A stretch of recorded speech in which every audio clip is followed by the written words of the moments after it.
Audit, nailed it. Rank, slayed it. CA intermediate, dominated. She didn't just pass, she set the stage on fire. Meet the audit topper, our Gen Z achiever, Naisha. With AIR 10 on the scoreboard and vibes that inspire, it's time to hear the story, raw, real, and on fire. Thank you so much, sir. Welcome, Naisha. So, how did you approach your studies right from the start, especially with respect to audit?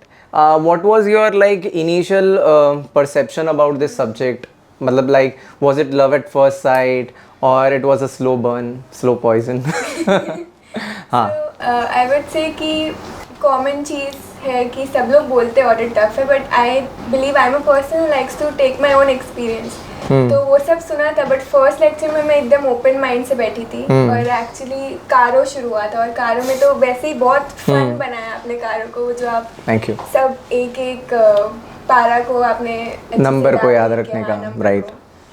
तो कारो was very nice. वो मतलब शुरुआत तो बहुत अच्छे से हुई एक्चुअली मेरी ऑडिट की. मैंने बोला नहीं मुझे तो अच्छा लग रहा है. फिर वो धीरे धीरे फिर रियलाइज किया कि आपने शुरुआत ही वैसे की कि वो धीरे धीरे पता चलेगा नहीं ऑडिट में और है और बहुत कुछ है. फिर 300 सीरीज तक पहुँचते से लग रहा था कि ओ थोड़ा सा और एफर्ट डालना पड़ेगा.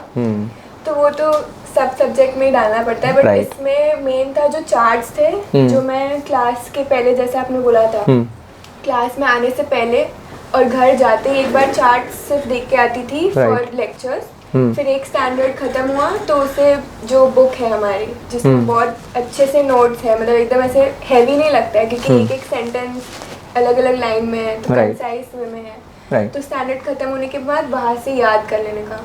Okay. तो वो was during my classes. So parallel revisions were on point या कहीं पे मिस हुआ? सच्ची में बोलना. I said 300 series. हाँ 300, 315 right. फिर रिविजन के टाइम मैंने उन पे ही ज़्यादा emphasize किया. And those were in the priority order. Yeah. So वो was during the classes. Then study leave में मेरा first subject audit था. तो मैं मॉर्निंग अपने ऑडिट को दे दी थी. और इसमें एक वो था कि मैं 2 घंटे से ज़्यादा बैठ ही नहीं सकती हूँ एक जगह. So if I am doing anything और ऑडिट में कुछ स्टैंडर्ड्स तो इसे 2 घंटे में करना इम्पॉसिबल है. लाइक 315. तो 2 घंटा बैठा, फिर थोड़ा ब्रेक लिया. और अगर बहुत एग्जॉस्टेड फील हो रहा है या मेरा मूड नहीं है अभी इतना थ्योरी करने का, तो बीच में थोड़ा प्रैक्टिकल सब्जेक्ट ले लेने का, 1 घंटा थोड़े सम्स कर लेने का. फिर वापस you jump back to audit with a fresh mind. तो धीरे धीरे मतलब बहुत धीरे धीरे मेरा स्टडी लीव पे पड़ा है.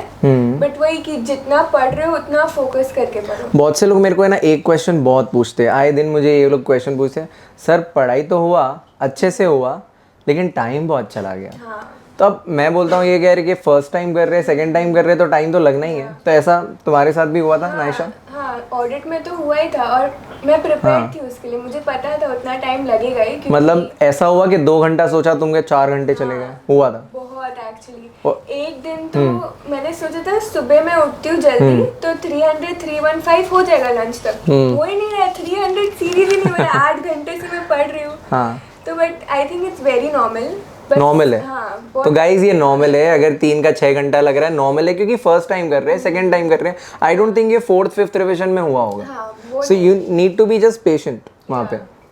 और you have to be prepared कि कुछ सब्जेक्ट्स है जिसमें ज़्यादा टाइम लगने ही वाला है. तो उसको अलग से टाइम उतना एलोकेट करके रखना is better. Right. Basically new भी है ना सब्जेक्ट और ऑडिट टेक्निकल वर्ड्स कितने नए नए थे.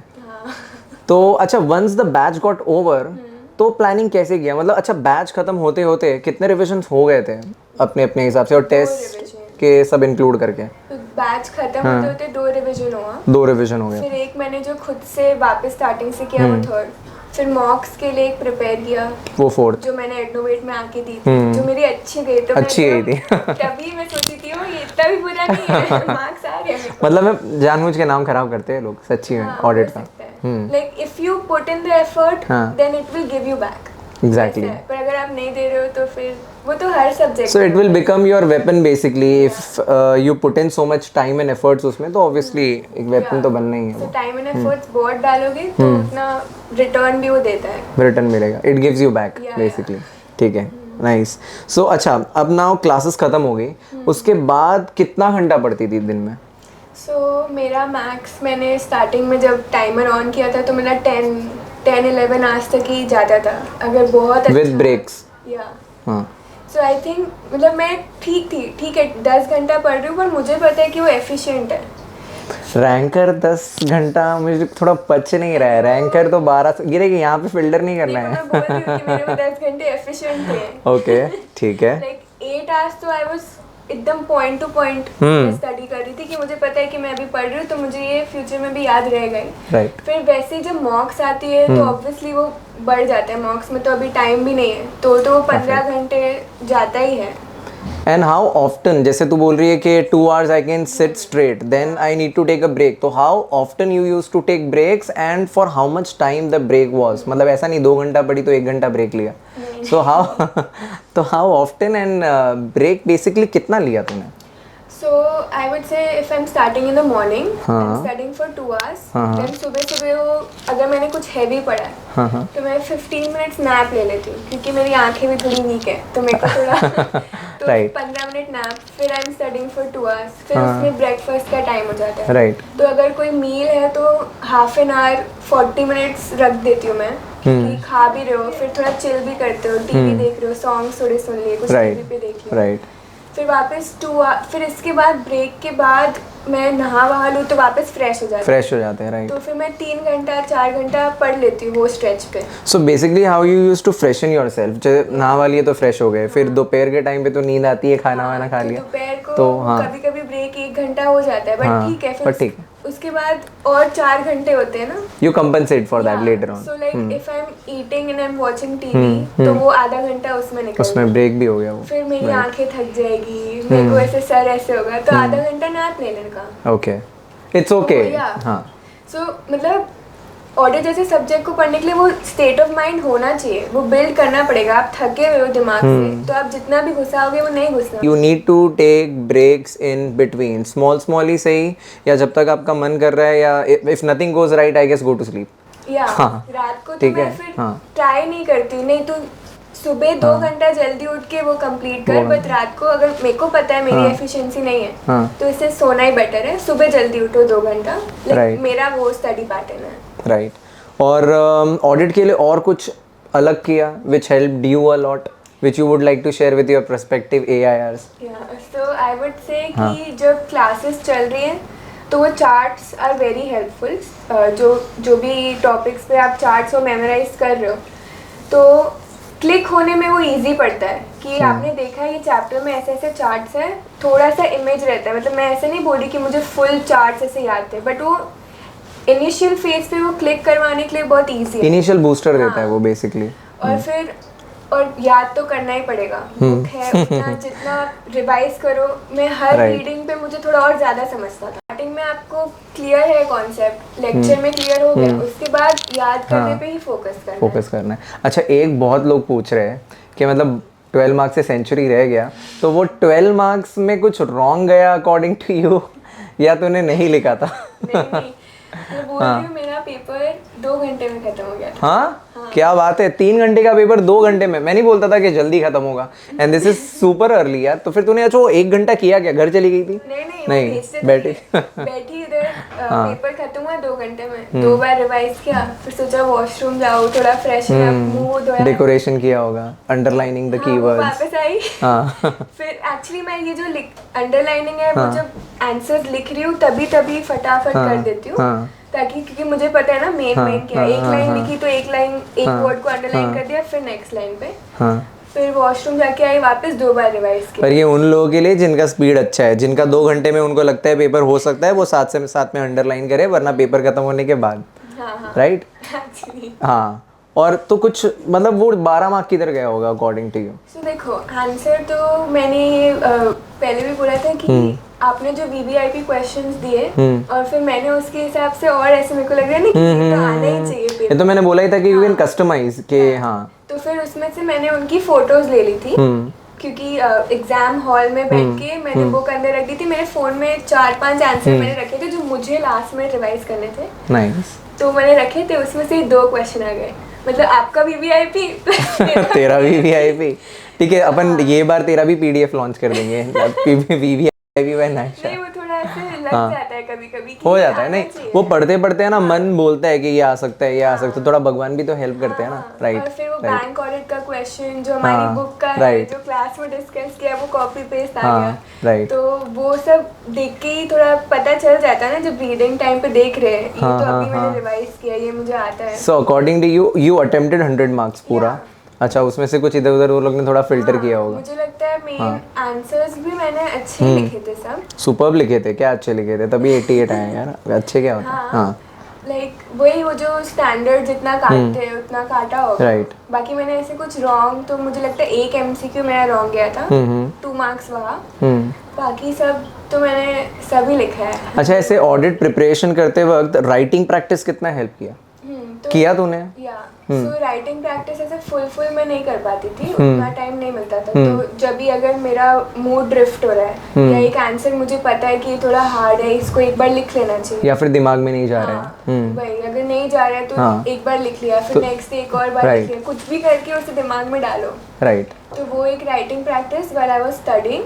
फिर मॉक्स मैंने दिया, एक मैंने खुद से दिया था और फिर एक एडनोवेट से दिया था, तो मुझे लगता है कि और मॉक्स देने चाहिए ऑडिट जैसे सब्जेक्ट, मतलब the more and more test papers you write, but the condition is याद करके होना चाहिए अच्छे से। अगर याद करके नहीं हुआ है तो फिर normal answers you keep writing, और जब हो जाए अच्छे से तो you go for a test.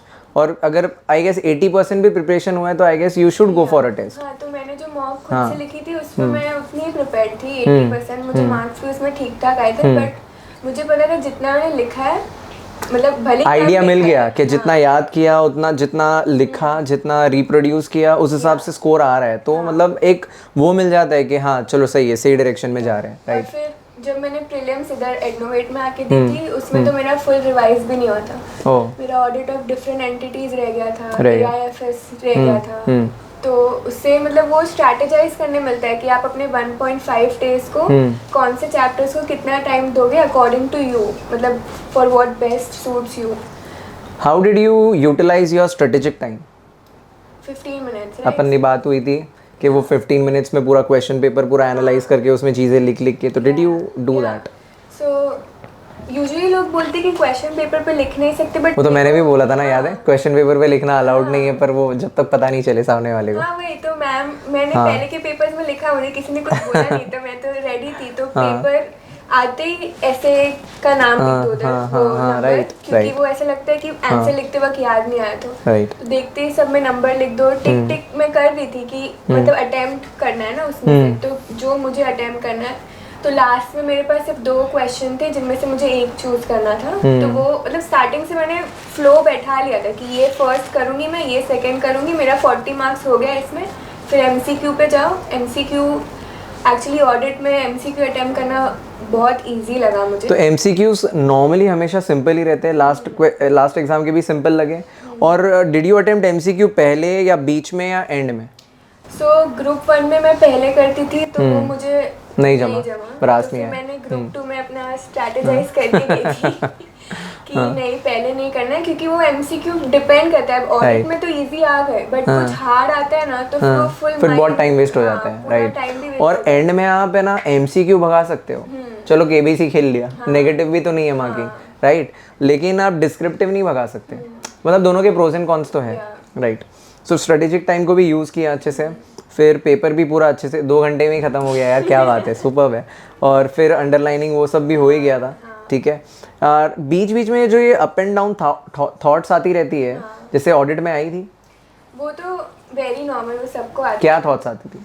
कि सही लिख रही हूँ कि नहीं, जैसे मैंने बोला ना, ऐसे मैंने मुझे पता है मैंने लिखा है उधर नंबर, बट कभी कभी लगता है नहीं ये नहीं, तो दूसरे पेज पे था, क्योंकि ऐसे बहुत कुछ इंटरलिंक्ड है ना ऑडिट, राइट, तो शायद ये आंसर नहीं था, वो आंसर था, फिर बीच में कुछ और कबाड़ा आ जाता है, इधर उधर से सब चीज़ें आ जाती है, बट आई थिंक ऑडिट में आपने अपना फ्लो बिठाया ना एक बार, राइट, तो वो एक बार आपका हाथ लिखने शुरू हो जाता है, तो वो आंसर खत्म होने तक तो नहीं आता है, अगर आपको आंसर अच्छे से आता है तो, राइट, तो वो ही आंसर के बीच में थोड़ा दिमाग में आ सकता है, बट ठीक है, वो सबको आता है, उतना आपको कंट्रोल करना ही पड़ेगा। तो how do you tackle those days when you are feeling down या फिर एग्जॉस्टेड या saturated, then what you used to do?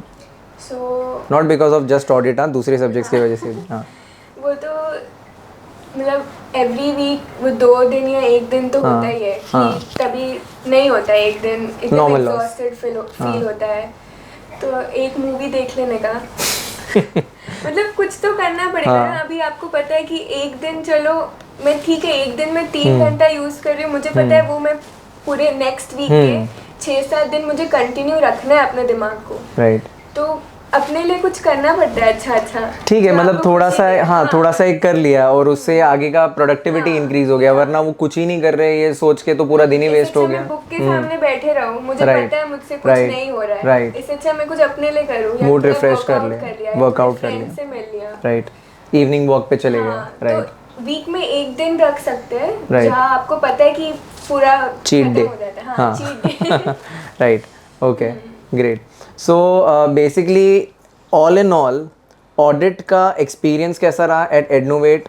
Professor के साथ मेंटोरिंग ये वो सब कैसा रहा? What would you like to share about I that? Think एडनोवेट में मेन तो वो मुझे बहुत अच्छे लगे, वो चार्ट्स और मेरी बुक, जो बुक में इतना कंसाइज वे से था कि हमें लगता था कि नहीं पॉसिबल है, कर सकते हैं हम ऑडिट, वो था। और फिर ड्यूरिंग लेक्चर्स ऑडिट में भी हमें अच्छे से आप ब्रेक्स देते थे ना, 3 आवर्स, कभी कभी मतलब कभी कभी नहीं देते थे मैं 3 आवर्स के बाद तो यू इंश्योर्ड कि इतना Right. पढ़ा है तो ब्रेक Right. देना चाहिए, राइट, तो उसमें भी ब्रेक बीच में होते तो थोड़ा माइंड रिफ्रेश करो, बाकी Right. और 3 आवर के सेशन के लिए बैठो। और फिर मैं बीच बीच में आती थी डाउट पूछने के लिए, तो वो अच्छे से आप आंसर कर देते थे। Thank you. हाँ, ओके, या और आई थिंक मेन वही है, जो प्रोफेसर बोल रहे हैं वो उनको इतना एक्सपीरियंस है, वो आपको स्टेप्स दे रहे हैं, आप फॉलो कर, मतलब अच्छा है ना कि कोई एक्सपीरियंस इंसान आपको बोल रहा है, आपको खुद से ट्रायल एंड एरर नहीं करना पड़ रहा है, वो जो बोल रहे हो वो फॉलो करो, तो audit is very easy. Thank you so much Naisha, take care and all the best for your future.